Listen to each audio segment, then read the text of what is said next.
Oke, sebelumnya saya lupa ganti nama saya bentar.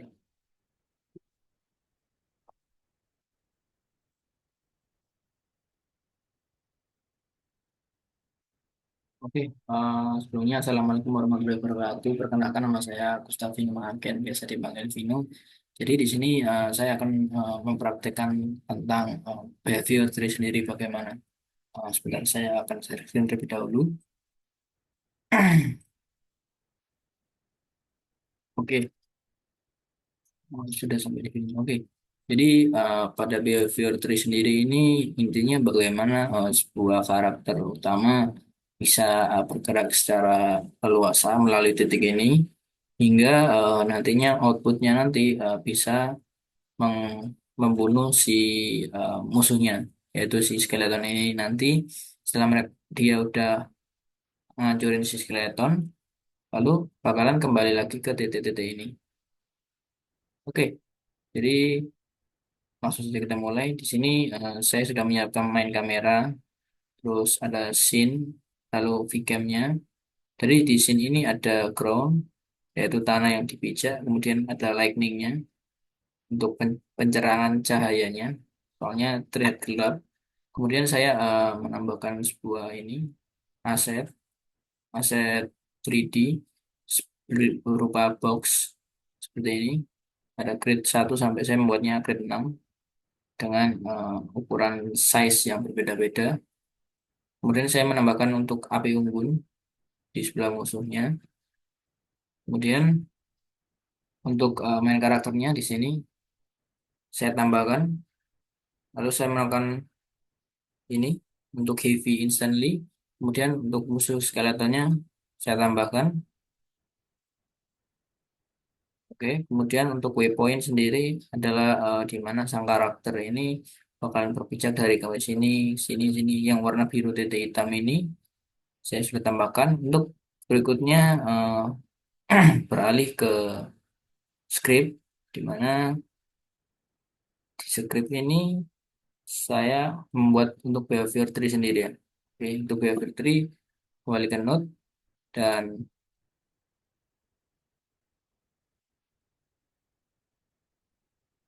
itu masalahnya. Nek.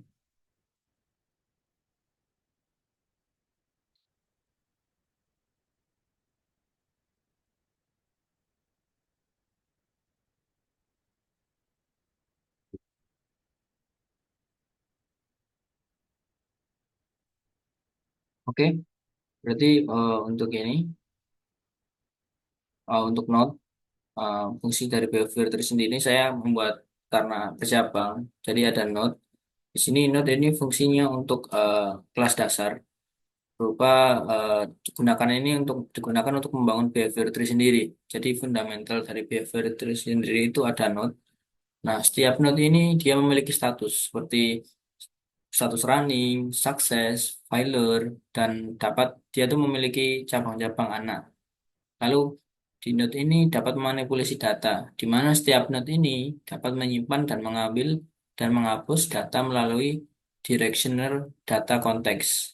Nah, data ini dapat diakses oleh node induk atau anak. Kemudian ada evaluate. Nah, ini itu metode yang digunakan untuk perilaku spesifik dari setiap node. Nah, secara default, ia itu mengembalikan failure dan di override oleh subclass untuk menerapkan perilaku yang lebih kompleks. Belum saya pencet kayaknya. Kemudian ada selektor. Nah, selektor sendiri ini eh, gunanya untuk mengevaluasi cabang-cabang dari anak-anaknya secara berurutan hingga menemukan anak yang sukses atau yang sedang berjalan. Kemudian melakukan evaluasi jika satu anak itu berhasil atau sukses, selektor akan dianggap sukses. Nah, jika semua anak gagal, selektor ini akan mengambil failure. Terus jika ada anak yang sedang berjalan, maka keterangannya running. Selektor akan terus berjalan. Kemudian untuk sequence, di sequence sendiri ini uh, berfungsi untuk mengevaluasi anak-anak secara berurutan, tetapi membutuhkan semua anak untuk berhasil agar dianggap sukses. Kemudian di sequence ini akan mengevaluasi Jika sebuah anak itu gagal, sequence langsung akan gagal. Jika semua anak sukses, sequence akan sukses. Nah, sequence jika anak sedang berjalan, sequence akan terus berjalan hingga semua anak dapat dievaluasi. Kemudian lanjut ke bagian terakhir yaitu bagian tree. Dari tree sendiri ini fungsinya adalah kelas abstrak, di mana tree ini merupakan sebuah kerangka dasar untuk behavior tree yang digunakan dalam Unity. Ini memungkinkan sebuah pohon perilaku dapat dievaluasi setiap frame, jadi per frame. Kemudian instalasi dan evaluasi. Nah, pohon ini diperilaku diinisialisasi di metode start dengan memanggil setup tree dan dievaluasi di metode update pada setiap frame per game. Subclass bertanggung jawab untuk mendefinisikan struktur behavior tree melalui metode abstract setup tree. Jadi ini untuk codingan berupa dalam behavior tree. Kita lanjut untuk Guard AI, di mana untuk menggerakkan seluruh karakter. Jadi untuk ini saya membuat check enemy, di mana di check enemy ini, oh ya saya belum menyimpulkan bahwa kesimpulan dari behavior tree ini itu tuh membentuk sebuah komponen dasar, namanya itu behavior tree di Unity, di mana setiap node itu bertindak sebagai elemen dasar digunakan untuk sebuah selektor dan sequence. Nah, selektor ini berfungsi untuk mencari sorry, bukan mode, node maksudnya, node sukses di antara cabang-cabangnya. Sedangkan untuk sequence ini membutuhkan semua cabang untuk sukses. Sedangkan untuk yang tree, mengelola siklus hidup dan evaluasi setiap tree perilaku secara berkelanjutan di dalam game Unity. Oke, kita lanjut pada eh, bagian Guard AI. Di sini ada check enemy, di mana fungsinya itu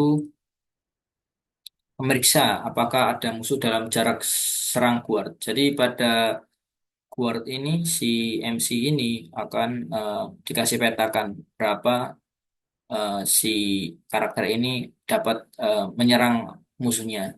Karena kalau misalkan sampai sini saja si ini nggak bakal trigger ada musuh di sana. Jadi saya membuat waypoints di mana supaya dapat men-trigger dan men-trigger si ini MC dan langsung menyerang si skeletonnya. Kemudian untuk ada check enemy info range. Nah, fungsinya ini buat memeriksa apakah ada musuh dalam jarak pandangnya si MC.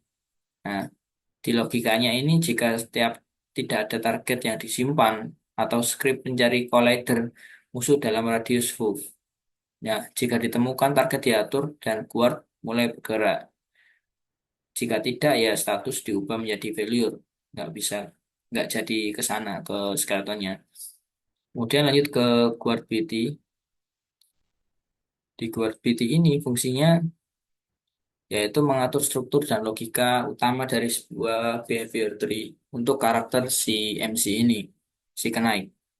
Nah, kemudian untuk ada task attack. Nah, task attack ini gunanya untuk mengelola sebuah logika serangan MC atau Knight terhadap sebuah musuh. Nah, logikanya dari sebuah task attack ini dia memeriksa dan memperbarui target musuh, kemudian menghitung waktu untuk menyerang. Jika waktu serang tercapai, serangan dilakukan. Jika musuh mati, target dihapus dan animasi disesuaikan. Jadi si karakter skeleton ini akan disappear. Kemudian kita lanjut ke task go, task go to target. Jadi di task go to target ini fungsinya itu mengarahkan guard atau si kenaik ini menuju target yang telah ditentukan. Nah, dalam logika task go to target ini dia jika target ada, guard bergerak menuju posisi target menggunakan kecepatan yang sudah ditentukan. Jadi dia si MC-nya akan berjalan. Orientasinya ini si kenaik diatur agar menghadap ke target saat bergerak. Nah, lalu terakhir ada task patrol. Lumayan ya.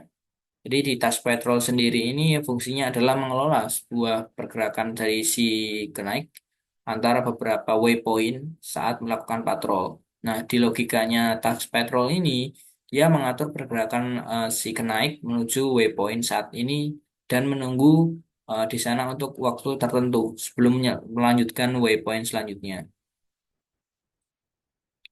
Oke, jadi di Guard kesimpulannya di Guard AI ini kode-kodenya ini keseluruhan itu menciptakan sebuah AI untuk sebuah karakter penaik dalam sebuah game dengan logika yang memungkinkan si penaik ini untuk mendeteksi sebuah musuh lalu menyerang bergerak menuju ke arah skeleton tadi dan melakukan sebuah patrol. Patrolnya ini itu lewat dari bulat-bulatan tadi waypoint. Nah, struktur dari behavior tree sendiri ini memberikan fleksibilitas dan efisiensi dalam mengelola berbagai tindakan yang dapat diambil oleh si kenaik ini dalam situasi yang berbeda. Nah, gitu. Jadi itu untuk kesimpulan dari Guard AI sendiri. Eh, oke. Lalu eh, waypoint langsung saja ke kita animasikan ya.